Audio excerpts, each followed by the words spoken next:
सुबह से शाम और फिर शाम से रात हो गई थी, मगर बारिश थी कि रुकने का नाम ही नहीं ले रही थी। सब डरे हुए थे क्योंकि लंबी बारिश से सभी पक्षियों के घर बहुत कमजोर हो गए थे। मिट्ठू तोता शोर मचाता है, हरियाली, हमारा घर हिल रहा है, हमारा घर हिल रहा है। आप चिंता न करें मिट्ठू, हवा के जोर से हमारा घर हिल रहा है, हमारा घर बहुत मजबूत है, कुछ नहीं होगा, आप सो जाएं। ऐसा कहते हुए हरियाली फिर से सो जाती है, मगर मिट्ठू खिड़की में डरा हुआ बैठा था। छोटी चिड़िया और गुड़िया भी अपने घर में बैठी हुई थी।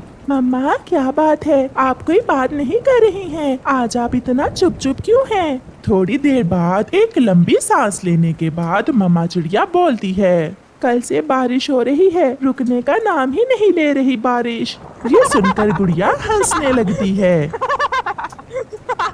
मम्मा, ये भी कोई चिंता की बात है? बारिश मुझे बहुत अच्छी लगती है।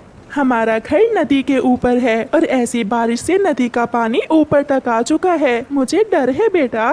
मम्मा चिड़िया ने अभी ऐसा ही कहा था कि वही होता है जिसका मम्मा चिड़िया को डर था। डाल टूट जाती है और उनका घर गिर जाता है। नदी के तेज बहाव में सब बह जाता है। मम्मा चिड़िया एक लकड़ी को पकड़े हुए किनारे पर बैठी हुई थी और उसकी बेटी गुड़िया नदी की तेज लहरों में बह गई थी।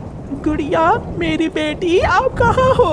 आप कहाँ हो मेरी बेटी? मुझे आवाज दो। मगर वहाँ कोई होता तो आवाज देता। गुड़िया तो घर के साथ ही नदी में बहती चली जा रही थी। ये सब इतनी जल्दी होता है कि मम्मा चिड़िया कुछ कर नहीं पाती। फिर मम्मा चिड़िया जल्दी से वहाँ से उड़ती है और पास में कबूतर के पास जाती है।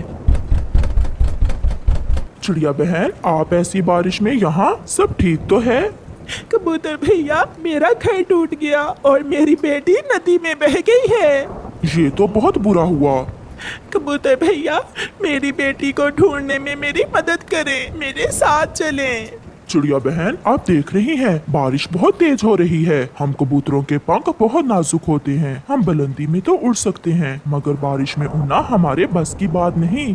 मेरी गुड़िया मर जाएगी, मेरी गुड़िया मर जाएगी। ऐसा कहते हुए मम्मा चिड़िया वहाँ से चली जाती है।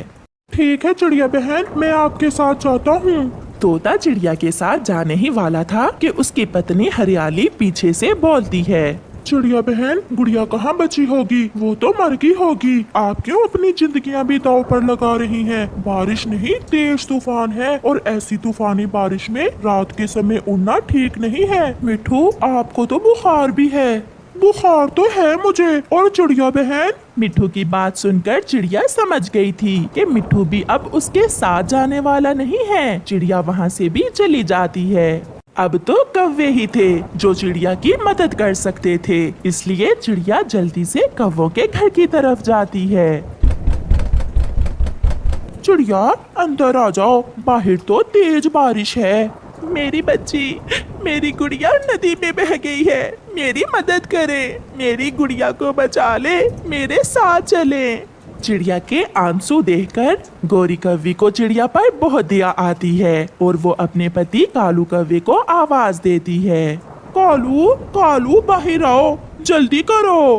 कौवा सोया हुआ था, वो उठ जाता है और घर से बाहर आ जाता है। हमें चिड़िया के साथ जाना होगा, चिड़िया का घर टूट गया है और इसकी बेटी नदी में बह गई है।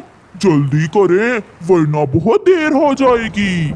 ये सुनकर चिड़िया को हौसला होता है कि कोई तो उसका साथ देने के लिए तैयार है। वो उड़ते हैं, वो सब तेज बारिश में उड़ते हैं। नदी का पानी पश्चिम वाली दिशा में जाता है, हमें नदी के साथ साथ पश्चिम वाली दिशा में जाना होगा। वो सब नदी के साथ साथ उड़ते हैं।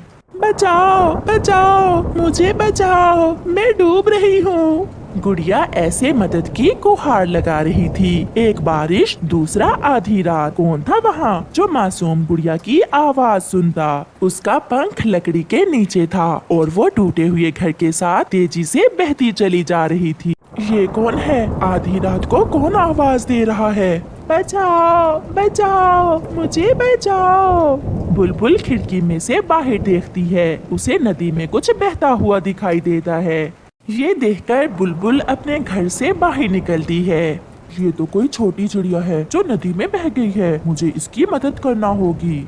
बुलबुल नदी की तरफ बढ़ती है, वो गुड़िया के साथ साथ उड़ती है। मैं बचा लूंगी आपको बच्ची, आप हौसला रखें। बुलबुल अपने पंजों से गुड़िया को लकड़ी के नीचे से निकालने की पूरी कोशिश करती है, मगर वो ऐसा नहीं कर पाती। बुलबुल आंटी, आप जल्दी से कोई रस्सी लेकर आएं और इस टूटे हुए घर को किसी पेड़ से बांध दें।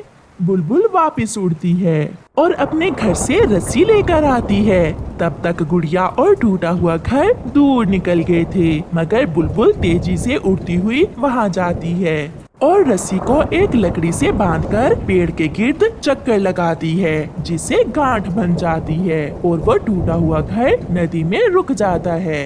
गुड़िया को अपनी जिंदगी की फिर से उम्मीद जाग जाती है। ये लकड़ी बहुत भारी है, मैं फिर से कोशिश करती हूँ। बुलबुल तो उस लकड़ी को हिला भी नहीं पा रही थी। अब गुड़िया फिर से नाउम्मीद हो जाती है, क्योंकि वो बहुत थक चुकी थी। उसकी आंखें बंद हो रही थी जब उसे थोड़ी दूर कोई उड़ता हुआ उसकी तरफ आता दिखाई देता है। मैं आ गई हूँ मेरी बच्ची, मैं आ गई हूँ। अपनी माँ की आवाज सुनकर गुड़िया खुश हो जाती है, क्योंकि उसे पता था कि मम्मा सब कर सकती है। सब मिलकर जोर लगाओ। वो सब मिलकर जोर लगाते हैं और लकड़ी थोड़ा सा ऊपर उठती है और गुड़िया जल्दी से बाहर निकल जाती है। वो सब बारिश में भीगे हुए थे। वो सब नदी के किनारे पर बैठ जाते हैं। मम्मा चिड़िया और गुड़िया एक दूसरे के गले लगी रोई जा रही थी। सब ठीक है चिड़िया बहन, शांत हो जाओ। गुड़िया शांत हो जाओ, यहाँ से थोड़ी ही दूर सागर है, अगर देर हो जाती तो सब खत्म हो जाता। आपका बहुत बहुत शुक्रिया बुलबुल दी, आपने मेरी बेटी की जान बचाई। मम्मा, अब मुझे पता चला आप चुप चुप क्यों थी। फिर वो सब वहाँ से वापस उड़ते हैं। वो सब बहुत खुश थे, मगर बारिश अब तक हो रही थी। प्यारे दोस्तों, इस कहानी से हमें सीख मिलती है कि हमें हमेशा मुश्किल समय में दूसरों की मदद करनी चाहिए।